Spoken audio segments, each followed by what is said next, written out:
नमस्कार दोस्तों अगर आपको सनराइजर्स हैदराबाद और रॉयल चैलेंजर्स बेंगलोर के बीच खेला गया आईपीएल का 54वां और सबसे रोमांचक महामुकाबला पसंद आया हो तो आप इस वीडियो को एक लाइक ज़रूर करें। इस वीडियो का लाइक टारगेट 400 लाइक्स का है, तो दोस्तों आप इस वीडियो को दिल से लाइक ज़रूर करें। दोस्तों आईपीएल 2022 के 54वें और एक और रोमांचक महामुकाबले में आईपीएल इतिहास की दो बड़ी टीमें एक दूसरे से भिड़ी। इस बार केन विलियमसन की सनराइजर्स हैदराबाद के सामने फाफ डू प्लेसिस की रॉयल चैलेंजर्स बेंगलोर की टीम खड़ी थी। इस रोंगटे खड़े कर देने वाले महामुकाबले में बेंगलुरु के कप्तान फाफ डू प्लेसिस ने टॉस जीता और पहले बल्लेबाजी का फैसला लिया और हैदराबाद की टीम को पहले गेंदबाजी के लिए आमंत्रित किया।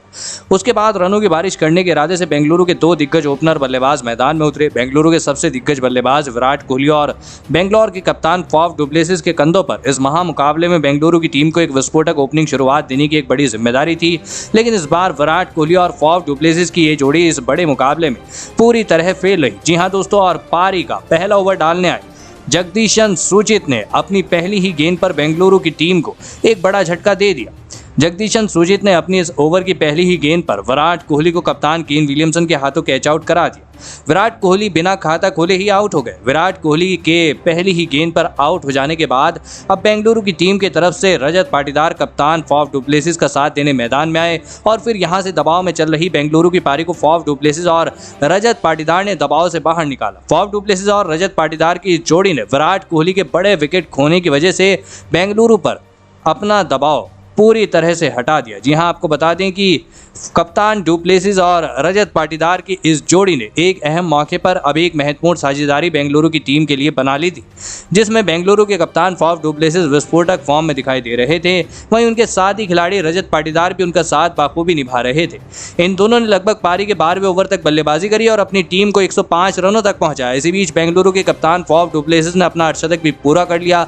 लेकिन फिर पारी का 13वां ओवर डालने आए जगदीशन सुजीत ने फिर से बेंगलुरु की टीम को एक बड़ा झटका दे दिया और सेट हो चुके रजत पाटीदार को राहुल त्रिपाठी के हाथों कैच आउट करा दिया। रजत पाटीदार 38 गेंदों में 48 रन बनाकर आउट हो गए। रजत पाटीदार के आउट हो जाने की वजह से अब बेंगलुरु के लिए बेहतरीन चल रही साझेदारी टूट चुकी थी। अब विकेट गिरने की वजह से बेंगलुरु के सबसे विस्फोटक बल्लेबाज यानी ग्लेन मैक्सवेल सेट हो चुके कप्तान फाफ डू प्लेसिस का साथ देने मैदान में आए और फिर यहां से फिर से ग्लेन मैक्सवेल और फाफ डू प्लेसिस ने मिलकर एक अहम साझेदारी बनाना शुरू कर दी।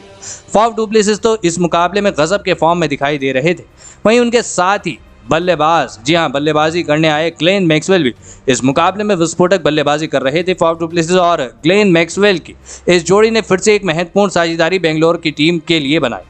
इन दोनों ने मिलकर लगभग पारी के 18वें ओवर तक बल्लेबाजी करी और अपनी टीम को 159 रनों तक पहुंचाया।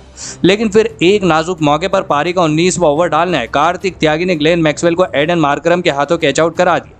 ग्लेन मैक्सवेल 24 गेंदों में 33 रन बनाकर आउट हो गए। जहां पर बेंगलुरु की टीम को ग्लेन मैक्सवेल जैसे विस्फोटक बल्लेबाज की सबसे ज्यादा जरूरत थी, उस समय ग्लेन मैक्सवेल का आउट होना बेंगलुरु के लिए एक बड़ी परेशानी बन सकती थी। लेकिन अंत में बल्लेबाजी करने आए दिनेश कार्तिक तो ग्लेन मैक्सवेल से भी ज़्यादा खतरनाक बल्लेबाजी करते दिखे। दिनेश कार्तिक ने आखिर के ओवर में ऐसी विस्फोटक बल्लेबाजी करके दिखाई जिसने विराट कोहली तक को आश्चर्यचकित कर दिया। दिनेश कार्तिक ने इस पारी के आखिरी ओवर में विस्फोटक बल्लेबाजी करते हुए 3 छक्के और 1 चौके की मदद से 25 रन बना ली और इसी वजह से बेंगलुरु की टीम ने 192 रनों का विशाल लक्ष्य हैदराबाद की टीम के आगे रखा।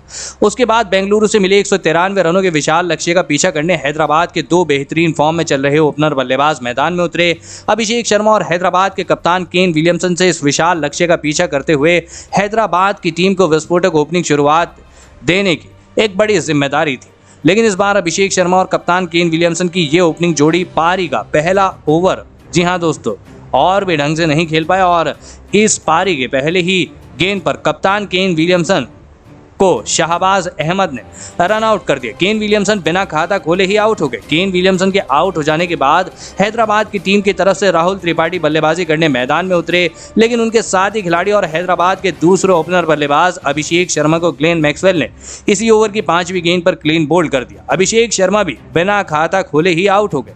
पहले ही ओवर में हैदराबाद की टीम ने अपने दोनों ओपनर बल्लेबाजों को खो दिया था, जिस वजह से अब पूरा दबाव हैदराबाद की बल्लेबाजी पर आ चुका था। अभिषेक शर्मा के आउट हो जाने के बाद अब बेहतरीन फॉर्म में चल रहे एडन मार्करम हैदराबाद की पारी को संभालने मैदान में आए और फिर यहां से राहुल त्रिपाठी और एडन मार्करम ने मिलकर हैदराबाद की पारी को संभाला और एक अहम मौके पर महत्वपूर्ण साझेदारी बनाना शुरू कर दिया। राहुल त्रिपाठी और एडन मार्करम की इस जोड़ी ने पहले ही ओवर में लगे 2 बड़े झटकों की वजह से हैदराबाद की टीम के ऊपर बढ़ रहा दबाव कम कर दिया। राहुल त्रिपाठी इस मुकाबले में गजब के फॉर्म में दिखाई दे रहे थे, वहीं इनका साथ दे रहे एडन मार्करम ने भी अपने हाथ खोले जी हाँ दोस्तों, अपने हाथ खोलने शुरू कर दिए थे। एडन मार्करम और राहुल त्रिपाठी ने मिलकर लगभग पारी के 8वें ओवर तक बल्लेबाजी करी और अपनी टीम को 51 रनों तक पहुंचाया, लेकिन फिर पारी को 9वां ओवर डालना है।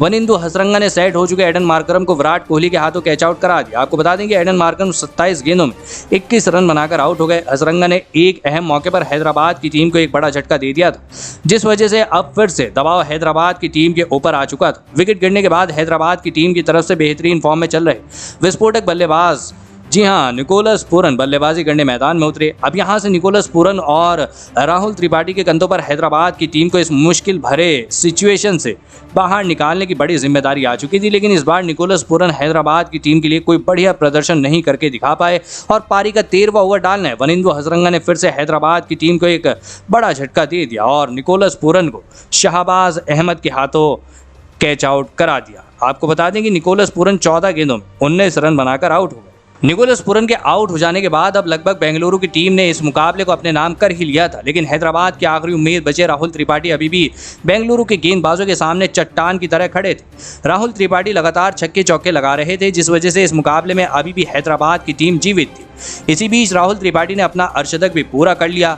लेकिन उनके साथ ही खिलाड़ी उनका साथ ज़्यादा देर तक नहीं निभा पा रहे थे, जिस वजह से दबाव पूरी तरह से राहुल त्रिपाठी पर आ गया था। रिक्वायर्ड रन रेट 15 से ऊपर चला गया था और इसी दबाव के चलते पारी के 16वें ओवर में गेंदबाजी डालना है। जोश हेजलवुड ने हैदराबाद की आखिरी उम्मीद बचे राहुल त्रिपाठी को महिपाल लॉमरोर के हाथों कैच आउट करा दिया। राहुल त्रिपाठी 37 गेंदों में 58 रन बनाकर आउट हो गए और इसी के साथ हैदराबाद की टीम की इस मुकाबले में जीत के आखिरी उम्मीद भी खत्म हो गई। अंत में हैदराबाद के निचले क्रम के बल्लेबाजों ने अपनी जी जान लगाकर इस मुकाबले में अपनी टीम को जीत दिलाने की पूरी कोशिश करी, लेकिन अंत में बेंगलुरु के गेंदबाजों ने लाजवाब गेंदबाजी करते हुए इस मुकाबले को अपने नाम कर लिया। दोस्तों, हैदराबाद के बल्लेबाजों ने इस मुकाबले में आखिर तक अपनी जी जान लगाकर इस मुकाबले में जीत हासिल करने की पूरी कोशिश करी, लेकिन जिस तरह की गेंदबाजी वनिंदु हसरंगा ने इस मुकाबले में करके दिखाई, उसने बेंगलुरु की जीत में सबसे बड़ी भूमिका निभाई। दोस्तों, आप हसरंगा को इस बेहतरीन गेंदबाजी के लिए 10 में से कितने अंक देना चाहेंगे?